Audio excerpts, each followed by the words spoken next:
Hello again, Herd. We're the Herdsman. I am Mark. I'm Grant. And we're doing a little bit of a different review today. We're going into another movie. Today's movie is... Kingsman, The Golden Circle. Kingsman, The Golden Circle. That's why we are wearing suits, because the Kingsman, if you know the story, and there are spoilers here, so if you're, you don't know the story and you haven't seen the first one, you don't want to, have it ruined, stop watching.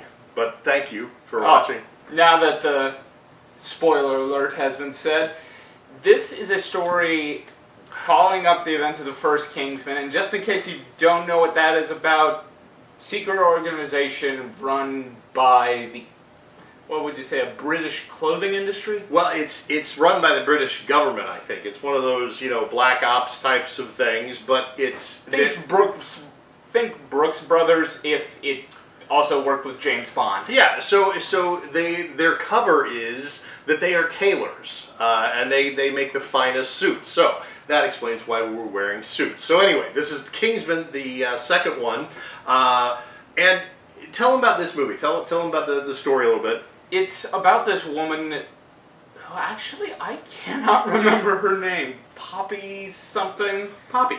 She's the drug dealer. That's the important part. Yeah. Poppy, the drug dealer. If we're comparing this to the original, she is not as charismatic as... Samuel L. Jackson? Not as charismatic as Samuel L. Jackson. But she is a good villain, okay? She's kind of a crazy villain. She has her operation. She's a drug dealer. But weirdly enough, she's like the evil version of a 50s mom. Yeah, she's very much the whole 50s mom. She grew up in that era, so she builds this city in Cambodia that's called Poppyland, and that's where her base of operations as a drug dealer is. And she does cannabis, and she does opium and heroin and ecstasy and all of these. And her way of getting to popularity is that she does what? I have actually forgotten. Wow, we just saw this movie. She makes the drugs poison. Okay, now I remember. You saw this movie with me just now. Yeah. So yeah. She makes. Wow. She makes the drugs that she's selling poison. That's a little bit of a problem I do have with this movie. Honestly, it's a little all over the place.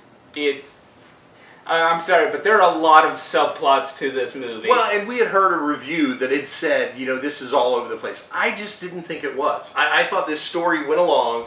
She basically makes all the drugs poison, and in order to save the country, the president has to agree to legalize all drugs. Which I even said in the movie, don't give them a fair, legitimate stepping off point for their evil plan. That's a fair, legitimate plan to try to regulate drugs. Yeah, and her whole point was make it taxable. Make it's something that can help the economy just like alcohol. So if there is a behind the scenes kind of a message here, it is that, okay, drugs are bad, yes, but they're no worse than alcohol. Okay, I mean that's kind of the message that we get in behind that.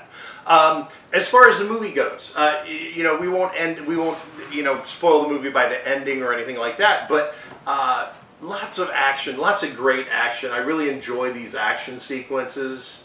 I don't think they're over the top. I think, for me, it reminded me of the movie Wanted. The first movie, and I really feel like this, Wanted was that first movie that I remember seeing that you were point of view of a bullet. Yeah. And they did so many cool things with that, as far as, having the bullet turn and the bullet that went and killed the guy at the beginning that came from the rifle that went across town, that went through the train, and, all those things. That was the first movie I saw that in. I think that's what this reminded me of. Honestly, I think it's that one scene done over the course of the entire movie and on steroids. Yeah. I mean, honestly, they actually do that at one point. They have this weird shot. I can't quite remember it exactly, where a guy is kind of spinning, I would say, and it's in a bar, I believe, and he's just... Yeah, with the gun? Yeah, and with the lasso. And the gun is spinning as he's going around. He's shooting people that way. And I think That's what really reminded me. That was the scene that really got me, that reminded me of that. There's also some really neat effects with the lasso being electrified and cutting bodies really in like half. that. I do too. I love the country roads thing. How they actually, I love music, and it's great when they can incorporate it into the plot and it actually works. Yeah, and it was very cool how they incorporated, especially the way we lost. Once again, spoilers. Sorry. But we lost Merlin, you know. But the fact that that's the song he's singing as he lifts his foot off a landmine and blows up himself. Yes, we lost him. We're sorry about that. But all of the enemies, right? That, you know, 4 or 5 different guards that, you know, made it possible for Eggsy and Galahad to do the rest of them. And honestly, it's really heartbreaking. I mean, it is a little bit. You get to know these characters like any movie. Yeah. But I gotta point out before this video ends, I absolutely love the way that they used Elton John. And I was hoping you'd bring that up because we need to address how they used Elton John in this movie. They used Elton John in this movie in a way. I don't know if somebody owes him money. He did a favor. He saved one of their family members one time or something, because he's in this movie way too much, in my opinion. Oh, man. I think it was just the right amount, given, like, that whole celebrity, like, side character. They didn't focus on him all that much. But here's my problem. If they'd cut out the step 1, step 2, step 3, for anybody who's already seen this movie, you know what I'm talking about. The step 1, step 2, step 3 for the evil plan. If they'd cut out that scene, it would have been perfectly used. Here is my issue, though.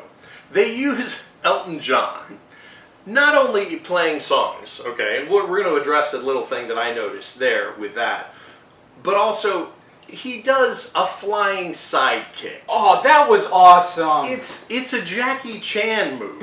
It's a Bruce Lee move. It's not an Elton John move in elevator shoes, okay? I mean, he's in these elevator shoes, okay? Yeah, he's in that, like a peacock dress that he... When did he do that, actually? It's Elton John circa 1974. I mean, it's perfect. It's exactly what he wears. But the fact that these trained mercenaries don't stand a chance against Elton John in a peacock outfit and a flying sidekick. Now, there's only so much you can do with that to save that. Now, here's another issue I have with this movie. Wait, before we go on, we're talking about a series that had evil cellular technology in the previous iteration, along with exploding heads. I don't think they were exactly going for pure realism on this. And I can accept that. Okay, Sir Elton John. The guy even calls him Sir Elton, which just... Anyway, here's another issue I have with this movie. Channing Tatum is in this movie. And so is Bruce Green... Bruce Valanche? Come on. Bruce who? Bruce Greenwood. Bruce Greenwood, okay, who was in iRobot, who was in National Treasure. Book of Secrets. Okay, played the president in National Treasure. He plays the president in this. He plays a southern rednecky type of a president. It just doesn't. It's not a good mix for him. He's not. He's a bad guy. It doesn't work with him. Not a bad guy. He's just a... he wants to let all the people that take drugs in America die instead of save them. He's just a jerk. He's and imprisoned at the end of the movie. He's the Gaston. He's not the... How is he not the bad guy? He was the bad guy. He's the bully in college movies. He's the Niedermeyer, like Niedermeyer in Animal House. All right. He's that. He's not the bad guy, no. But he's a bad guy. It doesn't work. His character doesn't work. I honestly feel like this is one of his I'm going to buy myself a summer home movies. I just don't think he put a lot into this. The other issue I have is back with Channing Tatum, totally, and you said this in the theater, totally underused. He's in the first 15 minutes and he's gone. He's gone for the rest of the movie. And you got a really good, legitimate action star. He's Yeah. already proved that in both the Jump Street movies. Why not use him here? Yeah, and they allude to him being with the Kingsman in the next movie, which drives me even more crazy because now the Channing Tatum fans are going to say, oh, sweet, he's going to be in the next one, and if they don't deliver, that's going to piss off a lot of people. So I didn't like how they did those things. I will say one thing as far as Channing Tatum goes.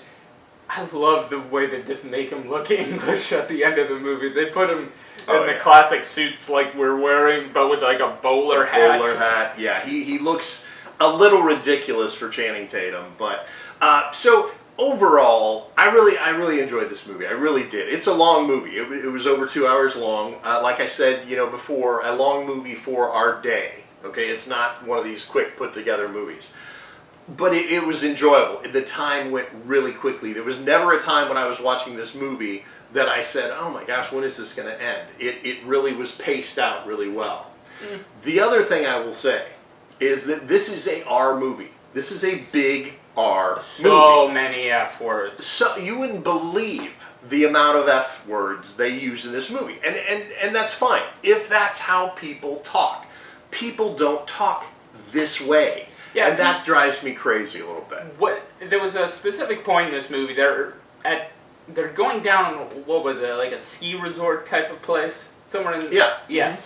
I have this little pet peeve. When cuss words are put into a movie, they have to work in some way, either with the situation, or they have to just work in how people speak. They use F-ton of... F-ton of people, they used it in a way that, okay, yeah, I've heard it used that way, but the amount of times they used it was unrealistic. And it's just, you don't hear that word that much. And you don't hear it used that way. When people use it, they use it as a verb.